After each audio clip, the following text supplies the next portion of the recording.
ನಮಸ್ಕಾರ ಸ್ನೇಹಿತರೆ, ಅಂಬಿಟೆಕ್ ಚಾನಲ್ಗೆ ನಿಮಗೆಲ್ಲರಿಗೂ ಸ್ವಾಗತ. ಫ್ರೆಂಡ್ಸ್, ಈಗ ಯಾರೆಲ್ಲ ನಮ್ಮ ರಾಜ್ಯ ಸರ್ಕಾರದಿಂದ 5 ಗ್ಯಾರಂಟಿಗಳನ್ನ ಪಡಿತಾ ಇದ್ದಾರೆ ಅವರಿಗೆಲ್ಲ ಒಂದು ಭರ್ಜರಿ ಗುಡ್ ನ್ಯೂಸ್ ಇದೆ. ಸೊ ಆ ಗುಡ್ ನ್ಯೂಸ್ ಏನಂತ ನಿಮಗೆ ವಿಡಿಯೋನಲ್ಲಿ ಸಂಪೂರ್ಣವಾಗಿ ಮಾಹಿತಿನ ತಿಳಿಸ್ಕೊಡ್ತೀನಿ. ಸೊ ನೀವು ಮಾಡಬೇಕಾಗಿರೋ ಮೊದಲನೇ ಕೆಲಸ ಏನಂದರೆ ವಿಡಿಯೋನ ಸ್ಕಿಪ್ ಮಾಡದೆ ಕೊನೆವರೆಗೂ ನೋಡಬೇಕು.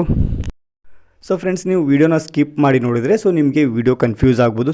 ನಿಮಗೆ ಫುಲ್ ಮಾಹಿತಿ ಸಿಗೋದಿಲ್ಲ. ಸೊ ನಿಮಗೆ ಫುಲ್ ಇನ್ಫಾರ್ಮೇಷನ್ ಬೇಕಂದರೆ ನೀವು ಮೊದಲನೇದಾಗಿ ವಿಡಿಯೋನ ಫುಲ್ ಕೊನೆವರೆಗೂ ನೋಡಿ. ಸೊ ಆದಷ್ಟು ನೀವು ಕೊನೆವರೆಗೂ ನೋಡೋದಕ್ಕೆ ಟ್ರೈ ಮಾಡಿ. ನೀವು ಕೊನೆವರೆಗೂ ನೋಡಿದರೆ ನಿಮಗೆ ಫುಲ್ ಇನ್ಫಾರ್ಮೇಷನ್ ಸಿಗುತ್ತೆ. ಸೊ ಬನ್ನಿ ಫ್ರೆಂಡ್ಸ್, ವಿಡಿಯೋನ ಸ್ಟಾರ್ಟ್ ಮಾಡೋಣ. ಇವತ್ತಿನ ಭರ್ಜರಿ ಗುಡ್ ನ್ಯೂಸ್ ಏನಿದೆ ಅಂತ ನಿಮಗೆ ಈ ವಿಡಿಯೋದಲ್ಲಿ ನಿಮಗೆ ಸಂಪೂರ್ಣವಾಗಿ ಮಾಹಿತಿನ ತಿಳಿಸ್ಕೊಡ್ತೀನಿ. ಸೊ ಫ್ರೆಂಡ್ಸ್, ಈಗ ನಮ್ಮ ರಾಜ್ಯ ಸರ್ಕಾರದ MLA ಎಲೆಕ್ಷನ್ ಗೆದ್ದ ಮೇಲೆ 5 ಗ್ಯಾರಂಟಿಗಳನ್ನ ಘೋಷಣೆ ಮಾಡಿದರು. ಸೊ 5 ಗ್ಯಾರಂಟಿ ಏನು ಅಂತ ನಿಮಗೆಲ್ಲರೂ ಗೊತ್ತಿರ್ಬೋದು. ಗೃಹಲಕ್ಷ್ಮಿ, ಗೃಹಜ್ಯೋತಿ, ಶಕ್ತಿ ಯೋಜನೆ, ಯುವ ನಿಧಿ, ಅನ್ನಭಾಗ್ಯ, ಈ ರೀತಿ 5 ಯೋಜನೆಗಳನ್ನ ಮಾಡಿದರು. ಈಗ ಅದರ ಬಗ್ಗೆ ಒಂದು ಭರ್ಜರಿ ಗುಡ್ ನ್ಯೂಸನ್ನು ಕೊಟ್ಟಿದ್ದಾರೆ. ಸೊ ಅದೇನಂತ ನಿಮ್ಗೆ ಹೇಳ್ತೀನಿ. ಮೊದಲನೇದಾಗಿ ಇವತ್ತು ಬೆಳಿಗ್ಗೆ ಲಕ್ಷ್ಮೀ ಹೆಬ್ಬಾಳ್ಕರ್ ಮೇಡಮ್ ಅವರು ಇದ್ರ ಬಗ್ಗೆ ಒಂದು ಇನ್ಫಾರ್ಮೇಷನ್ನ ಕೊಟ್ಟಿದ್ದಾರೆ. ಅದೇನೆಂದರೆ, ಈಗ ಗ್ಯಾರಂಟಿ ಯೋಜನೆಗಳು ಕೆಲವರಿಗೆ ಡೌಟ್ಸ್ ಇತ್ತು. ಸೊ ಕೇಂದ್ರ ಸರ್ಕಾರದಲ್ಲಿ ಕಾಂಗ್ರೆಸ್ ಸರ್ಕಾರ ಬರಲಿಲ್ಲ. ಸೊ ಅದಕ್ಕೋಸ್ಕರ ಈ 5 ಗ್ಯಾರಂಟಿ ಯೋಜನೆಗಳನ್ನು ಬಂದ್ ಮಾಡ್ತಾರೆ ಅಂತ ತುಂಬ ರೂಮರ್ಸ್ ಕೂಡ ಬರ್ತಾ ಇತ್ತು. ಸೊ ಅದ್ರ ಬಗ್ಗೆ ಈಗ ಖುದ್ದಾಗಿ ಲಕ್ಷ್ಮೀ ಹೆಬ್ಬಾಳ್ಕರ್ ಮೇಡಮ್ ಅವರೇ ಹೇಳಿದ್ದಾರೆ. ಸೊ ಈ 5 ಗ್ಯಾರಂಟಿಗಳು ಯಾವುದೇ ಕಾರಣಕ್ಕೂ ಬಂದ್ ಆಗೋದಿಲ್ಲ. ಸೊ ಯಥಾಸ್ಥಿತಿ ಇದುವರೆಗೂ ಯಾವ ರೀತಿ ನಡೀತಾ ಬಂದಿದೆ ಅದೇ ರೀತಿ ಬರುತ್ತೆ. ಆದರೆ ಈಗ ಯಾರಿಗೆಲ್ಲ 11ನೇ ಕಂತು ಬಂದಿಲ್ಲ, ಕೆಲವೊಬ್ಬರಿಗೆ 10ನೇ ಕಂತು ಬಂದಿಲ್ಲ. ಸೊ ಅದ್ರ ಬಗ್ಗೆಯೂ ಕೂಡ ಒಂದು ಮಾಹಿತಿನ ಕೊಟ್ಟಿದ್ದಾರೆ. ಸೊ ಯಾರಿಗೆಲ್ಲ 9ನೇ ಕಂತು, 10ನೇ ಕಂತು, 11ನೇ ಕಂತು ಬಂದಿಲ್ಲ, ಸೊ ಅವರಿಗೂ ಕೂಡ ಆದಷ್ಟು ಬೇಗ ಹಾಕ್ತೀನಿ ಅಂತ ಹೇಳಿದರೆ. ಸೊ ಯಾವ ಡೇಟ್ ಅಂತ ಇನ್ನೂ ಫಿಕ್ಸ್ ಆಗಿ ಹೇಳಿಲ್ಲ. ಆದರೆ ಮೊದಲನೇದಾಗಿ ಯಾರಿಗೆಲ್ಲ ಈಗ ಪೆಂಡಿಂಗ್ ಹಣ ಏನಿದೆ, 9ನೇ ಕಂತು ಬಂದಿದೆ ಅಥವಾ 10ನೇ ಕಂತು ಬಂದಿದೆ, 10ನೇ ಕಂತು 9ನೇ ಕಂತು ಯಾರಿಗೆಲ್ಲ ಬಂದಿಲ್ಲ, ಸೊ ಯಾರಿಗೆಲ್ಲ ಪೆಂಡಿಂಗ್ ಅಮೌಂಟ್ ಇದೆ ಅವರಿಗೆ ಮೊದಲು ಟ್ರಾನ್ಸ್ಫರ್ ಮಾಡ್ತೀನಿ ಅಂತ ಹೇಳಿದ್ದಾರೆ. ಸೊ ಅವರಿಗೆ ಮೊದಲು ಹಣನ ಬಿಡುಗಡೆ ಮಾಡ್ತೀನಿ ಅಂತ ಹೇಳಿದ್ದಾರೆ.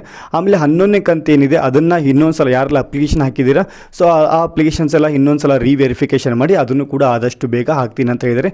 ಇದೇ ತಿಂಗಳು 20ರಿಂದ 25 ತಾರೀಕು ಮುಂದೆ ಹಾಕೋ ಸಾಧ್ಯತೆಗಳು ತುಂಬ ಇದೆ ಫ್ರೆಂಡ್ಸ್. ಇದೇ ರೀತಿ ಶಕ್ತಿ ಯೋಜನೆ ಬಗ್ಗೆ ಕೂಡ ಹೇಳಿದರು. ಸೊ ಶಕ್ತಿ ಯೋಜನೆ ರದ್ದಾಗುತ್ತೆ, ಬಂದಾಗುತ್ತೆ ಕೊನೆ ವಾರದ, ಇದೇ ವಾರ ಲಾಸ್ಟು ಅಥವಾ ನೆಕ್ಸ್ಟ್ ವೀಕ್ ಲಾಸ್ಟ್ ಮಾಡ್ತಾರೆ, ಆಮೇಲೆ ಅದನ್ನು ಬಂದ್ ಮಾಡ್ತಾರೆ ಅಂತ ಅದ್ರ ಬಗ್ಗೆ ತುಂಬ ಜನರಿಗೆ ಡೌಟ್ಸ್ ಇತ್ತು. ಸೊ ಅದ್ರ ಬಗ್ಗೆನೂ ಲಕ್ಷ್ಮೀ ಹೆಬ್ಬಾಳ್ಕರ್ ಅವರು ಇದ್ರ ಬಗ್ಗೆ ಹೇಳಿದ್ದಾರೆ. ಸೊ ಏನಂದರೆ ಯಾವುದೇ ಕಾರಣಕ್ಕೂ ಶಕ್ತಿ ಯೋಜನೆಯನ್ನು ಬಂದ್ ಮಾಡೋದಿಲ್ಲ. ಫ್ರೀ ಬಸ್ ಯಾವ ರೀತಿ ಇರುತ್ತೆ ಅದೇ ರೀತಿ ಇನ್ನು ಮುಂದೆ ಕಂಟಿನ್ಯೂ ಆಗುತ್ತೆ. ಆದರೆ ಇದರಲ್ಲಿ ಮತ್ತೊಂದು ಏನು ವಿಶೇಷ ಅಂದರೆ, ಈ ಶಕ್ತಿ ಯೋಜನೆಯಿಂದ ಕೆಲವು ಜನರಿಗೆ ತುಂಬ ಪ್ರಾಬ್ಲಮ್ ಆಗ್ತಾಯಿತ್ತು. ಕೆಲವು ಜನರು ಅಂದರೆ ಸ್ಟೂಡೆಂಟ್ಸ್ ಆಗಿರ್ಬೋದು ಅಥವಾ ವಯಸ್ಸಾದ ವ್ಯಕ್ತಿಗಳಾಗಿರ್ಬೋದು. ಸೊ ಇವರಿಗೆ ಸ್ವಲ್ಪ ಪ್ರಾಬ್ಲಮ್ ಆಗ್ತಿತ್ತು. ಸ್ಕೂಲ್ ಕರೆಕ್ಟಾಗಿ ಹೋಗೋಕ್ತಿಲ್ಲ, ಸ್ಕೂಲ್ ಆಗಿರ್ಬೋದು, ಕಾಲೇಜ್ ಆಗಿರ್ಬೋದು, ಅವರಿಗೆ ಟೈಮ್ಲಿ ಅವರಿಗೆ ಬಸ್ ಬರ್ತಾ ಇರಲಿಲ್ಲ, ಬಂದರೂ ಕೂಡ ಅವರಿಗೆ ಸರಿಯಾಗಿ ಸೀಟ್ ಸಿಗ್ತಾ ಇರಲಿಲ್ಲ. ಸೊ ಇದರಿಂದ ತುಂಬ ಪ್ರಾಬ್ಲಮ್ ಕೂಡ ಆಗ್ತಿತ್ತು. ಸೊ ಅದ್ರ ಬಗ್ಗೆನೂ ಕೂಡ ಒಂದು ಮಾಹಿತಿನ ಕೊಟ್ಟಿದ್ದಾರೆ. ಆ ಮಾಹಿತಿ ಏನಂದರೆ, ಮೊದಲನೇದಾಗಿ ಈಗ ಹೆಚ್ಚುವರಿ ಬಸ್ಗಳನ್ನು ಬಿಡುಗಡೆ ಮಾಡೋದಕ್ಕೆ ಒಂದು ಘೋಷಣೆಯನ್ನು ಮಾಡಿದ್ದಾರೆ. ಸೊ ಇದಕ್ಕಿಂತ ಜಾಸ್ತಿ ಬಸ್ಗಳನ್ನು ಬಿಡುಗಡೆ ಮಾಡೋ ಸಾಧ್ಯತೆ ತುಂಬ ಇದೆ ಫ್ರೆಂಡ್ಸ್. ಸೊ ಇದ್ರ ಬಗ್ಗೆ ಒಂದು ಸ್ಪಷ್ಟನೆಯನ್ನು ಕೂಡ ಕೊಟ್ಟಿದ್ದಾರೆ. ಸೊ ಈಗ ಮುಂದೆ ಬರೋ ದಿನಗಳಲ್ಲಿ ಇನ್ನೂ ಹೆಚ್ಚಿನ ಬಸ್ಗಳನ್ನು ಬಿಡ್ತೀವಿ ಅಂತ ಕೂಡ ಹೇಳಿದ್ದಾರೆ. ಸೊ ಜನರಿಗೆ ಇದರಿಂದ ಶಕ್ತಿ ಯೋಜನೆಯಿಂದ ಯಾವುದೇ ರೀತಿ ಪ್ರಾಬ್ಲಮ್ ಆಗಬಾರ್ದು ಅಂತ ಸೊ ಈ ಘೋಷಣೆಯನ್ನು ಮಾಡ್ತಿದ್ದಾರೆ ಫ್ರೆಂಡ್ಸ್.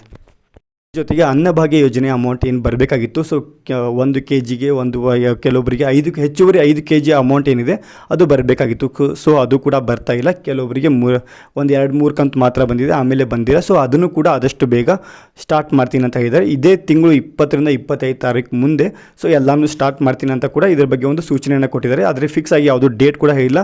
ಆದರೆ ಇದೇ ತಿಂಗಳು 20ರಿಂದ 25 ತಾರೀಕು ಮುಂದೆ ಸೊ ಇದನ್ನು ಸ್ಟಾರ್ಟ್ ಮಾಡ್ತೀನಿ ಅಂತ ಕೂಡ ಹೇಳಿದ್ದಾರೆ ಫ್ರೆಂಡ್ಸ್. ಸೊ ಫ್ರೆಂಡ್ಸ್, ಇವತ್ತಿನ ಮಾಹಿತಿ ಇಷ್ಟ ಆಗಿತ್ತು. ಸೊ ಈ ಮಾಹಿತಿ ಹೇಳೋಕ್ಕೋಸ್ಕರ ನಾನು ಈ ವಿಡಿಯೋನ ಮಾಡ್ತಿದ್ದು.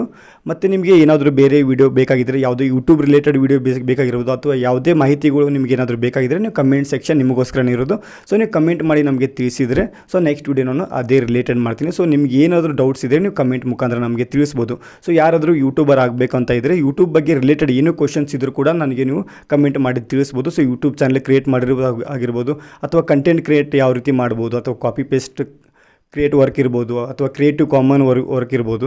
ಸೊ ಈ ಯೂಟ್ಯೂಬ್ ಬಗ್ಗೆ ಏನೋ ರಿಲೇಟೆಡ್ ಕ್ವಶನ್ಸ್ ಇದ್ದರೂ ಕೂಡ ನೀವು ನಮಗೆ ಕಮೆಂಟ್ ಮಾಡಿ ತಿಳಿಸ್ಬೋದು. ನೆಕ್ಸ್ಟ್ ಬೇಕಾದ್ರೆ ನಾನು ಅದ್ರ ಬಗ್ಗೆ ರಿಲೇಟೆಡ್ ಒಂದು ವಿಡಿಯೋನ ಮಾಡಿ ನಿಮಗೆ ಇದೇ ಚಾನಲಲ್ಲಿ ಒಂದು ವಿಡಿಯೋನ ಮಾಡಿ ನಿಮಗೆ ಅಪ್ಲೋಡ್ ಮಾಡಿ ನಿಮಗೆ ತೋರಿಸ್ಕೊಡ್ತೀನಿ. ಸಂಪೂರ್ಣ ಮಾಹಿತಿನ ನಿಮಗೆ ತಿಳಿಸ್ಕೊಡ್ತೀನಿ ಫ್ರೆಂಡ್ಸ್. ಸೊ ಫ್ರೆಂಡ್ಸ್, ಇವತ್ತಿನ ಮಾಹಿತಿ ಇಷ್ಟ ಆಗಿತ್ತು. ಸಿಗೋಣ ನೆಕ್ಸ್ಟ್ ವಿಡಿಯೋನಲ್ಲಿ. ಅಲ್ಲಿವರೆಗೂ ಜೈ ಹಿಂದ್, ಜೈ ಕರ್ನಾಟಕ.